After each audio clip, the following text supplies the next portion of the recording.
Well, the Israel Defense Forces say that they are currently conducting what they're calling a large-scale strike on terror targets belonging to Hamas in Gaza.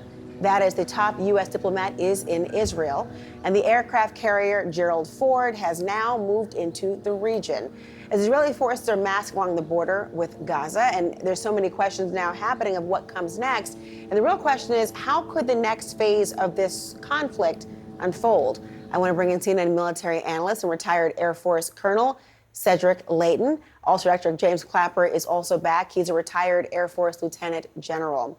Colonel Leighton, I'll begin with you because I'm trying to understand, what do we know about where the Israeli troops are moving and then what might be coming?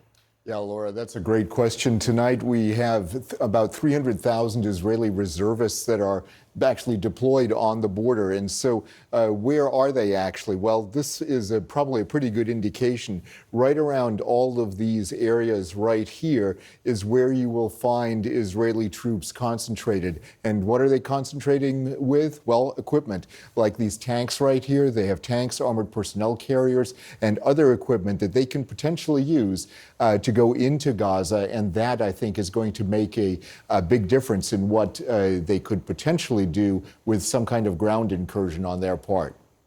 It's hard for most people to imagine just how densely populated Gaza is. I mean, just we've heard about it. We've been hearing about comparisons that are drawn.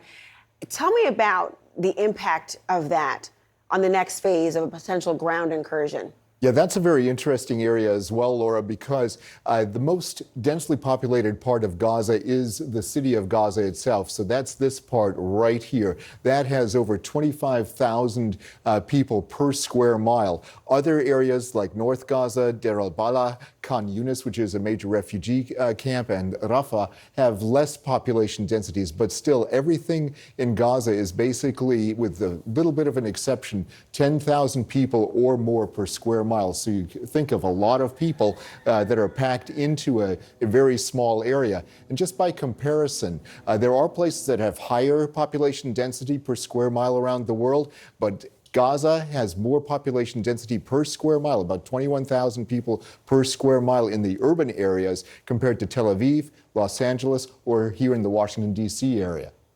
Wow, when you look at that comparison, it really drives home the point of just how densely populated and also what would take place if you had troops moving into those areas.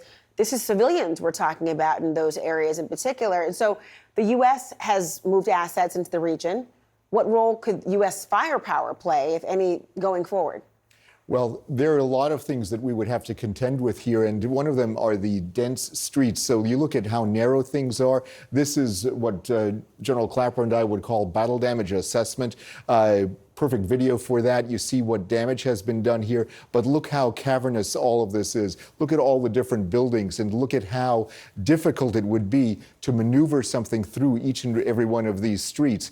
So a lot of things that would be coming into the area include deliveries of munitions, like you see here from this Israeli cargo jet. You have the USS Gerald R. Ford with its aircraft, 70 to 90 aircraft, depending on how they did the carrier battle group. And you've got them coming into the Eastern Mediterranean along with Air Force F-35s and F-15s as well as A-10s.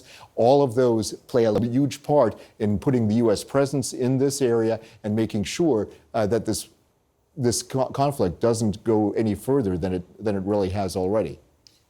Colonel Leighton, it's so important to think about, and just seeing all that. Director Clapper, I want to ask you about what we've been seeing from Colonel Leighton, because that population density, there are hostages likely in Gaza. You don't know where they are.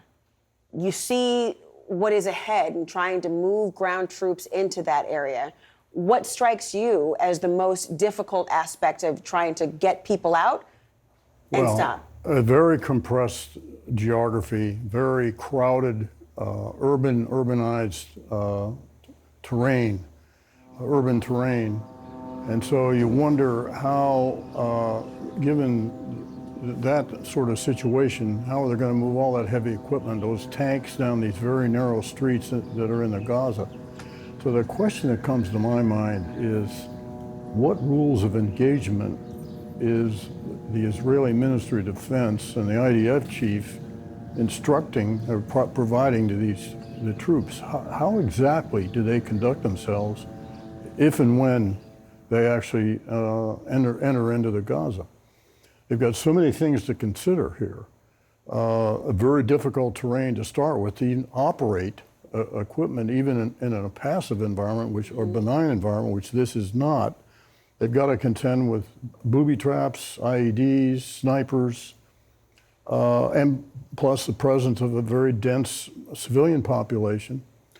And also to be considered are the location of the hostages, probably dispersed widely, probably underground.